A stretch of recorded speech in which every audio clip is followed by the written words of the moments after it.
Halo, selamat malam dengan saya Ihan Martoyo dari program studi Teknik Elektro UPH. Saya juga mengajar di STT Reform Indonesia di Kemang, Jakarta.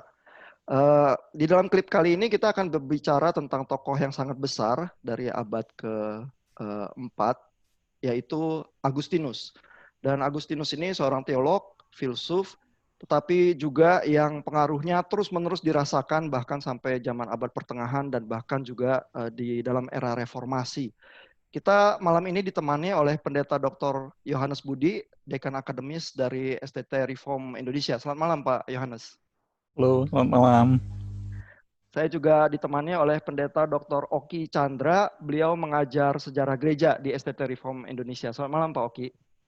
Malam. Belum pendeta, masih penginjil ya. Oh, oke.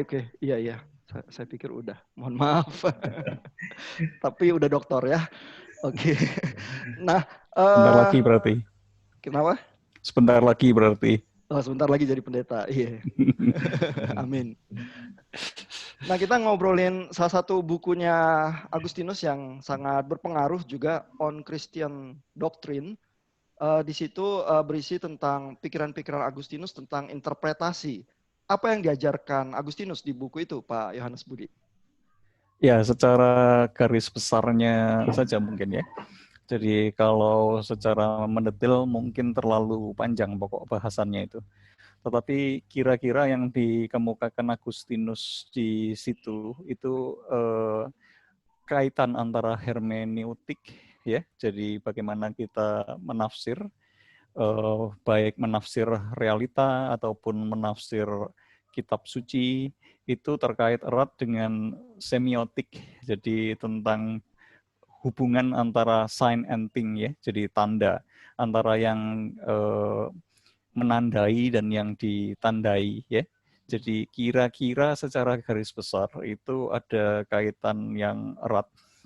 Dan kemudian yang perlu kita pahami itu adalah posisi Agustinus yang bergeser dari Neoplatonis dan kemudian menjadi versi Kristennya.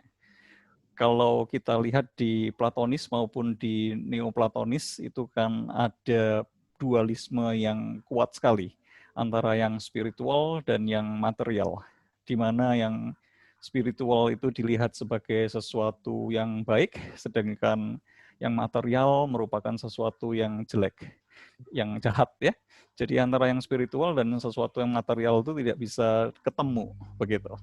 Sedangkan ketika Agustinus bertobat, dan pertobatannya juga selain pertobatan secara spiritual ya, juga merupakan satu pertobatan secara filosofikal, di mana di dalam pertobatan spiritual dan filosofikalnya itu inkarnasi memainkan satu peranan yang penting. Dengan menerima inkarnasi dan juga dengan adanya pertobatan dari sistem dualismenya itu, maka tidak lagi terjadi satu pemisahan antara yang spiritual dan yang material, tetapi bentuknya itu berubah. Jadi di balik yang material ini Agustinus dengan makna dan tanda ya. Jadi di balik tanda itu ada maknanya.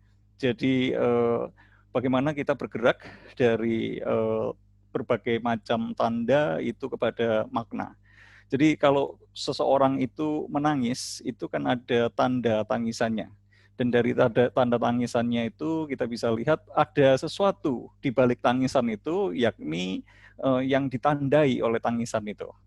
Kalau kita melihat adanya jejak binatang dan sebagainya, kita bisa tahu bahwa ada binatang yang lewat. Dari tanda-tandanya itu kita bisa mengerti tentang apa yang ditandai.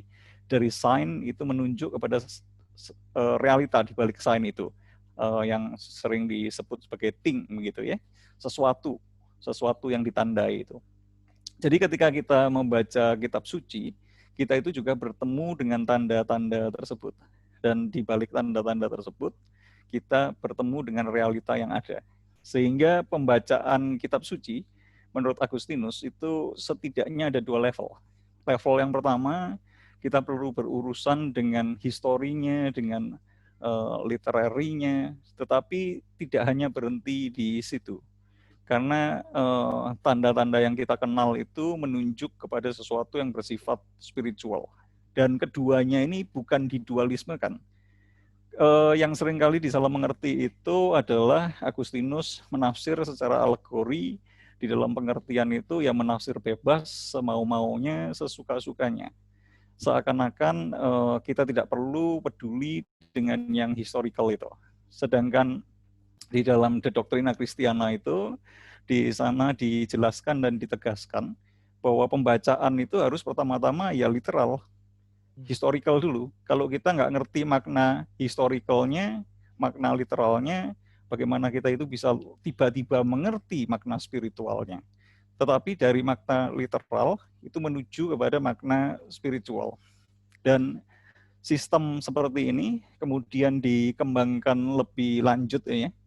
Jadi ketika berinteraksi dengan teks, maka di dalam perkembangan lebih lanjutnya, khususnya nanti dikembangkan oleh Youth of Saint Victor dan kawan-kawan di medieval ya, itu menjadi ada 3 lapis pembacaan.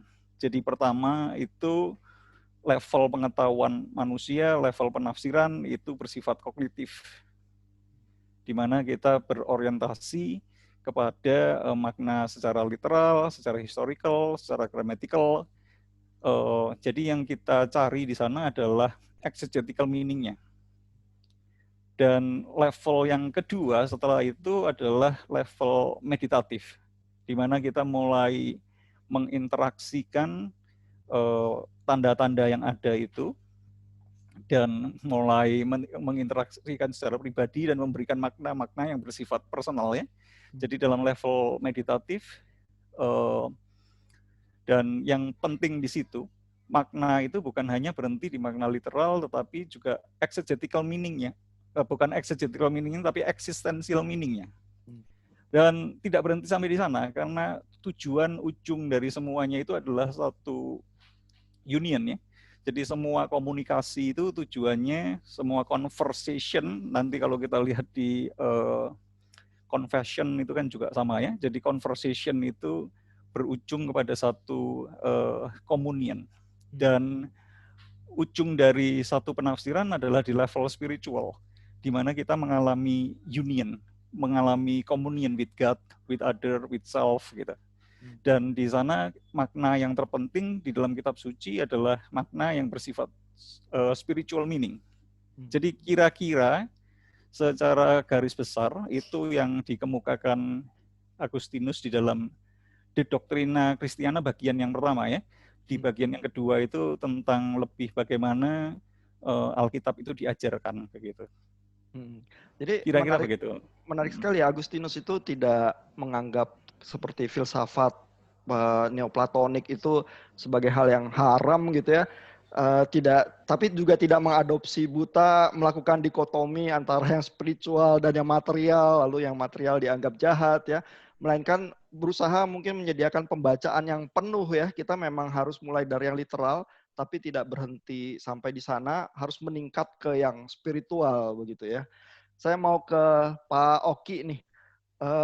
Bagaimana Pak kalau Pak Oki baca De Doctrina Christiana gitu ya, dan apakah di gereja itu memang kita terbiasa berpikir semacam itu Pak kalau baca Alkitab Pak? Ya, bagi saya sih waktu baca De Doctrina Christiana khususnya sempat saya mengkhususkan diri tentang bagaimana mengajarkan Alkitab itu ke gereja, yaitu dengan cara berkhotbah. Jadi Agustin juga menarik bahwa dia sempat membaca juga karya dari Cicero gitu ya, orator pada masa itu yang sangat terkenal, dan dia coba untuk menerapkan itu, bagaimana mengambil metode dari Cicero itu di dalam berkhotbah. Ya, jadi Agustin mengatakan setidaknya ada 3 elemen dia bicara waktu mau berkhotbah. Yang pertama itu mesti memberikan informasi yang jelas, selugas mungkin supaya pendengar itu betul-betul ngerti firman Tuhan. Yang kedua itu menggunakan gaya bahasa yang menarik, yang bilangnya supaya juga orang tidak bosan mendengar. Dan yang ketiga mesti ada unsur persuasif, gitu. Persuasif mendorong supaya pendengar itu betul-betul mau melakukan apa yang dia pahami. Jadi bagi saya ini satu hal yang menarik ya, bahwa Augustine juga bisa mengadaptasi ya pada masa itu metode khotbah ya ke dalam gereja. Dan tadi pertanyaan Pak Ihan tentang cara jemaat membaca Alkitab, yang memang ini sesuatu hal yang kompleks gitu ya, kayaknya ada beberapa lapis gitu ya. Jadi kalau saya perhatikan jemaat pada umumnya baca aja gitu kan, biasa bisa secara literal, bisa secara spiritual gitu ya, meditatif. Mereka tidak terlalu membedakan layer-layer itu. Pokoknya bagaimana saya bisa memahami firman Tuhan, apa artinya buat saya begitu. Jadi memang bagi saya mesti perlu ada satu pendidikan begitu ya untuk jemaat secara intensional, bagaimana cara menafsirkan Alkitab. Bagi saya pribadi seperti itu. Gitu. Oke, jadi kita memang tidak terbiasa ya dengan latihan yang diterima misalnya seperti Martin Luther yang mewarisi dari Ordo Agustinian, dia juga membaca berlapis itu ya, sehingga menyerap Alkitab itu dengan seluruh lapisannya dengan penuh begitu ya. Pak Yohanes Budi, apakah kalau mengajarkan tentang cara membaca Alkitab itu menemui kesulitan, Pak? Enggak juga sih ya. Jadi biasanya saya terjemahkan itu ke dalam satu praktek yang sudah mulai dikenal seperti Lectio Divina. Jadi di tengah-tengah jemaat, cara pembacaan yang Agustinian seperti ini saya terjemahkan dan saya jembatani dengan Lectio Divina itu. Yang dimulai itu kan dengan Lectio ya, membaca. Dan ketika membaca, ya mau tidak mau ada satu proses kognitif, kita itu mencoba untuk mengerti teksnya. Untuk mahasiswa STT kan proses membacanya ini ya mungkin lebih complicated. Tetapi untuk jemaat ya kita ajarkan saja yang sederhana begitu. Dan salah satu yang sederhana yang bisa kita aplikasikan misalnya kalau membaca narasi ya dengan narrative approach, itu kan cukup simpel untuk jemaat ya. Jadi lain ceritanya kalau membaca surat-surat Paulus, kemudian kita minta mereka membaca dengan rhetoric approach, itu mungkin itu akan mematikan buat jemaat ya. Jadi kalau sudah masuk surat Paulus sudah nggak usah pakai rhetoric approach, kita cari yang lebih mudah aja, yang kira-kira jemaat masih bisa menerima gitu. Dan setelah itu meditasio ya, jadi merefleksikan dari sana, kemudian menjadikan itu satu bahan pergumulan doa, orasio, dan setelah itu mengajak mereka untuk sejenak berhenti, diam, hening begitu. Di dalam kontemplasio kita itu mencoba untuk menghayati bagaimana Tuhan berbicara begitu ya. Kalau di dalam pemahaman teologi reform itu kan ada internal testimony of the Holy Spirit seperti yang dikemukakan oleh John Calvin. Jadi kita membiarkan Tuhan itu menyentuh kita melalui apa yang kita renungkan itu. Saya pernah coba itu dan cukup tertarik, senang begitu jemaat. Apakah dilakukan terus ya itu nggak tahu lagi begitu. Tetapi setidaknya yang seperti ini itu bisa didaratkan di dalam jemaat ya. Oke, jadi memang ada latihan-latihan yang kita bisa ambil dari tradisi gereja untuk membantu jemaat mencermati ya berbagai tingkatan pembacaan Alkitab itu ya. Saya mau ke Pak Oki lagi nih, karena bidangnya historical gitu ya. Kalau buat saya orang awam, saya baca Alkitab begitu ya, langsung saya punya kesulitan bukan cuma secara literary ya, karena mungkin saya nggak bisa bahasa aslinya, tapi juga ini background historicalnya seperti apa sih kitab-kitab ini begitu ya. Jadi di level yang paling bawah aja literal, kontekstual, saya bisa langsung kesulitan tuh. Ada usulan nggak Pak Oki untuk kita orang awam yang mungkin ingin membaca lebih baik, Pak? Ya, saya rasa di zaman sekarang kan kita dengan kecanggihan teknologi gitu ya, jadi kita sangat bersyukur bahwa hal ini juga bisa dipakai ya dan sangat berkontribusi untuk kekristenan. Jadi yang paling minimal saya rasa kita bisa memakai misalnya Bible Study. Jadi kan sekarang udah ada Bible Study NIV atau ESV. Jadi di sana sudah ada background-nya, bagaimana seperti apa tujuan penulisan, siapa yang menulis, lalu tema-tema dari setiap kitab.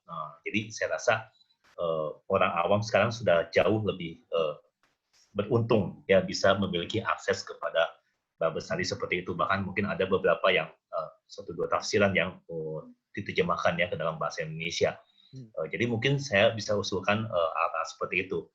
Bahkan sekarang kalau di gadget itu kan malah sudah ada yang gratis ya, jadi Alkitab Apps atau My Sabda gitu ya. Nah mungkin itu bisa dipakai dan sambil kita membaca Alkitab ya itu bisa sangat membantu dibuka untuk penelusuran lebih jauh gitu. Saya rasa bisa memakai alat-alat bantu seperti itu. Oke, jadi jangan putus asa, banyak alat bantu, terutama yang paling basic itu Alkitab yang untuk Bible Study ya, karena banyak informasinya di situ ya. Betul. Nah itu kan di level yang literal ya. Saya ingin ke Pak Yohanes Budi lagi nih. Kalau untuk naik ke level yang lebih meditatif ya Pak ya, itu kira-kira apa yang menolong kita ya Pak? Ya, jadi yang menolong kita adalah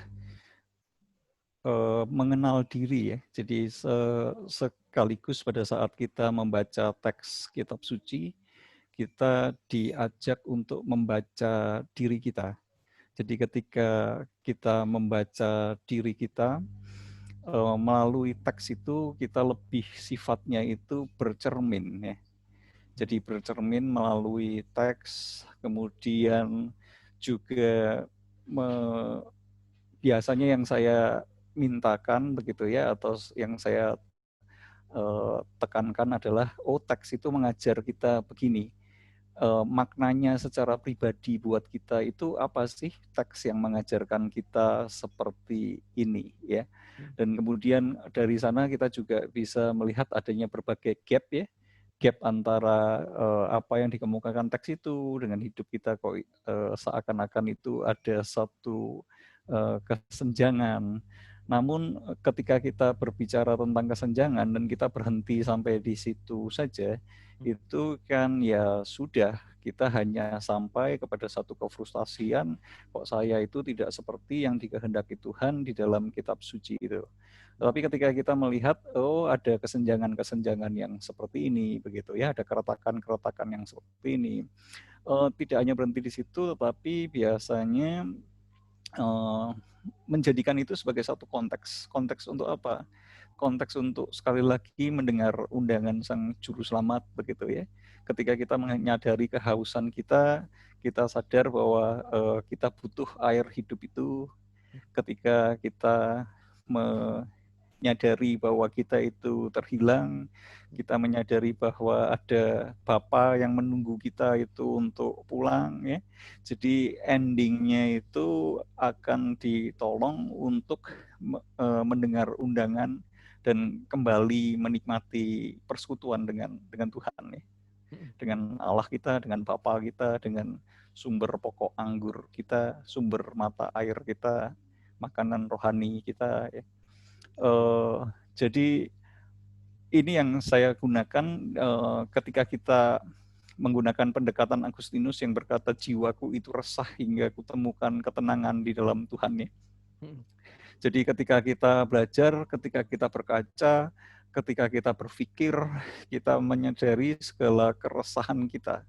Tetapi keresahan itu bukan sesuatu yang dibuang, sama seperti perjalanan hidup itu mengalir dan itu harus dijalani, apapun itu begitu ya. Mencuri buah pir kayak atau apa itu harus dijalani, tetapi semuanya itu merupakan satu perjalanan menuju satu union dengan Tuhan ya. Oke. Nah, berarti kan tapi kalau baca Alkitabnya begitu nanti orang yang satu dengan orang yang lain baca Alkitab itu bisa sampai kepada tafsir-tafsir yang berbeda ya, multiple interpretation begitu ya. Dan di dalam buku 1 De Doctrina Christiana itu Agustinus itu bilang hal yang sangat menarik ya. Kalau orang baca Alkitab, kalau tidak mendorong kepada cinta akan Tuhan dan cinta akan sesama, lalu dia bilang dia ngerti Alkitab, dia sebenarnya nggak ngerti Alkitab begitu ya. Itu kira-kira kenapa ya saya mau ke Pak Oki. Kenapa justru di awalnya itu buku 1 Agustinus justru menekankan hal yang semacam itu? Ya, saya rasa ini satu fondasi mungkin ya. Jadi seperti Agustinus memberikan sebuah dasar, sebuah